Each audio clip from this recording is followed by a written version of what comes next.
پنجاب کے اندر ہماری حکومت گرائی گئی نوٹوں کے ذریعے پیسے کے ذریعے.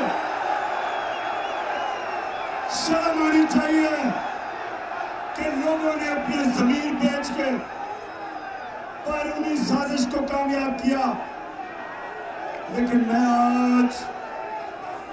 آج اپنے انصاف کے اداروں سے پوچھتا ہوں کہ کیا اس کے اوپر بجائے عدالت میں کیس آپ کو سو موٹو ایکشن نہیں لینا چاہیے تھا؟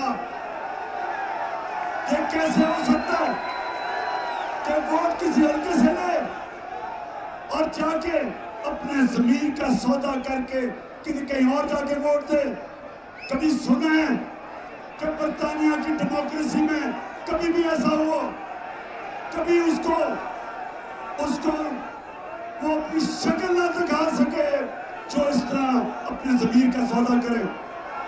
کبھی سنا ہے یورپ میں، کبھی سنا ہے آسٹریلیا میں، کبھی سنا ہے نیوزی لینڈ میں کہ کوئی جا کے کسی پارٹی کے ٹکٹ پہ جیتے اور دوسری پارٹی پہ جا کے اپنا زمین بیچ دے؟ کبھی سنا ہے کہ ایک وہ ملک وہ ہے دنیا میں ملک جو اسلام کے نام پہ بنا تھا، ادھر اس کے ایم پیز بھیڑ بکریوں کی طرح اپنی آپ کو بیچے اور ہمارے انصاف کے ادارے کچھ نہ کرے؟